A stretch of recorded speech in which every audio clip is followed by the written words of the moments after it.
আমার খবর।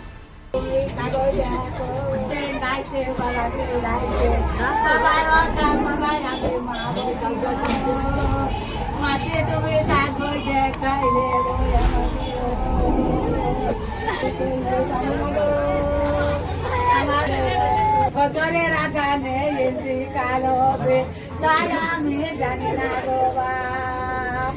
বাপ আমাকে রেতে ভাত না বলছে ভাবি ভাই তো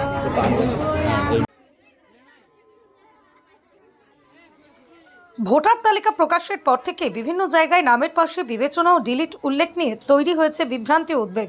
এই আতঙ্কের আবহেই প্রাণ হারালেন সিউড়ির ধল্লা বাসস্ট্যান্ড এলাকার এক তরতাজা যুবক। মৃত ব্যক্তির নাম শেখ কামরুল, বয়স আনুমানিক 27, পেশায় দিনমজুর ছিলেন তিনি। পরিবার সূত্রে জানা যায়, সদ্য প্রকাশিত ভোটার লিস্টে তাঁর নামের পাশে বিবেচনা উল্লেখ থাকায় মানসিকভাবে ভেঙে পড়েন তিনি। এলাকায় নানান রকম মন্তব্য জল্পনা শুরু হলে আরও চিন্তিত হয়ে পড়েন ওই যুবক। পরিবারের দাবি, লিস্টে নাম প্রকাশের পর কিছু অসঙ্গতি দেখাতে চোখে পড়ে। সেই নিয়ে দুশ্চিন্তার মধ্যেই হঠাৎ অসুস্থ হয়ে পড়েন কামরুল। তড়িঘড়ি তাঁকে সিউড়ি সদর হাসপাতালে নিয়ে যাওয়া হয়। সেখান থেকেই রেফার করা হলে অন্যত্র নিয়ে যাওয়ার পথেই তার মৃত্যু হয়।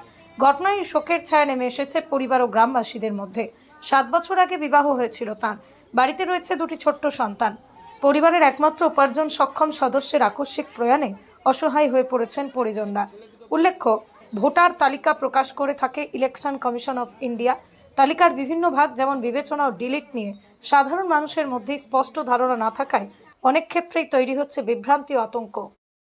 কাগজ জমা দিয়েছিল, এছাড়া দেওয়ার পর নাম দেওয়ার পরে নাম আবার লিস্ট এসছে, লিস্ট এসে আবার স্টেম মারা স্কুলে সব দিয়েছে, স্কুলে সব দেখে এসছে। এবার নানা রকম চিন্তা ভাবনা করেছে, কাজ করে এসছে, কাজ করার পরে এসে দেখেছে স্টেম মারা। এবার সবাই জিজ্ঞেস করছে স্টেম মারা কেন, বলছে তাহলে এইগুলো কোথাও বাংলাদেশকে বলছে আর কোথাও তেড়ে দিবে, এই করবে, এই করে নানা রকম চিন্তা করার পর রাত্রে ওই দিন থেকেই চিন্তা করতে রাত্রে মাথায় ব্যথা করতে করতে সিউড়ি হসপিটাল থেকে খবর যে এখানে হবে না, স্টপ করেছে ব্রেন, আমাদেরকে বর্ধমান নিয়ে যেতে হবে। ভালো ছেলে, কাজ টাজ করতো, সবই করতো, কালো কাজও করে এসছে, সবই করেছে, পদক করেছে।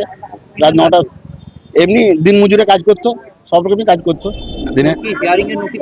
হিয়ারিং এ গিয়েছিল বিডিও অফিস, সেখানে কাগজপত্র জমা দিয়ে এসছে, তারপরেও আবার স্টেম মারা আসছে। সেই জন্য সবাই মুখে শুনছে, সবাই যা বলছে, হ্যাঁ আতঙ্ক ভয়ে টেনশনে ইয়ে হয়ে গেল। আরো অনেকে রয়েছে, যেমন ঘরে অনেকেরই আসে নাই।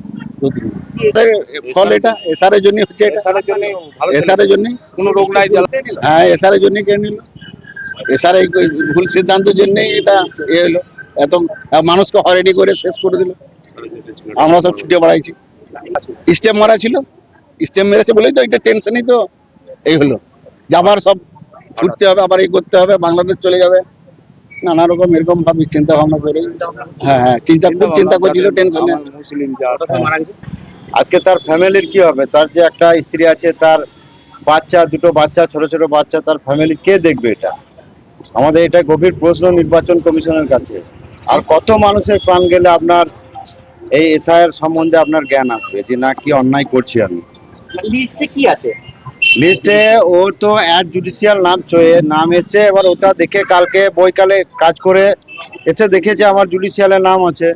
ওটা নিয়ে প্রচুর টেনশন, মানে অনেক কিছু বলেছে, এই বাংলাদেশ পাঠিয়ে দেবে, এই করে দেবে, ওই করে দেবে, এই নিয়ে বিশাল টেনশনে থাকার জন্য, এবং সারাদিন কাজ করে এসছে, প্লাস রোজা করেছিল, এই নিয়ে ব্যাপক টেনশনে, মানে অতিরিক্ত টেনশনে ওর মাথায় একদম রক্ত যে ব্রেন স্ট্রোক করে উনি আজকে তাই খবর পেলাম মারা গেছে।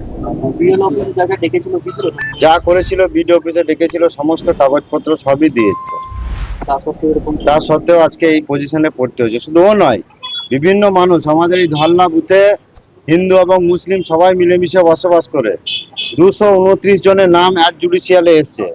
তার মধ্যে শুধু যে মুসলিম তা নয়, আজকে আমাদের যে শিডিউল কাস্টগুলো আছে তাদেরও বেশিরভাগ শিডিউল কাস্টের নাম আজকে অ্যাড জুডিশিয়ালে দিয়ে পাঠিয়ে দিয়েছে।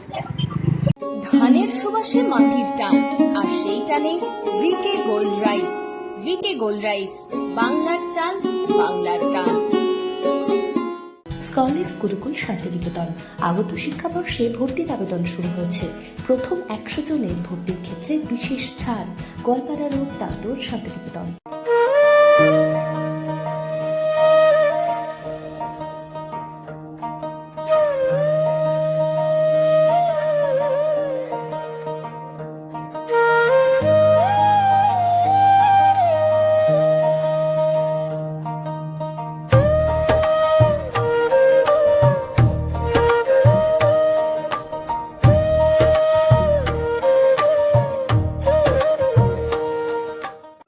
দেখতে চোখ রাখুন আমাদের ফেসবুক ও ইউটিউব চ্যানেলে।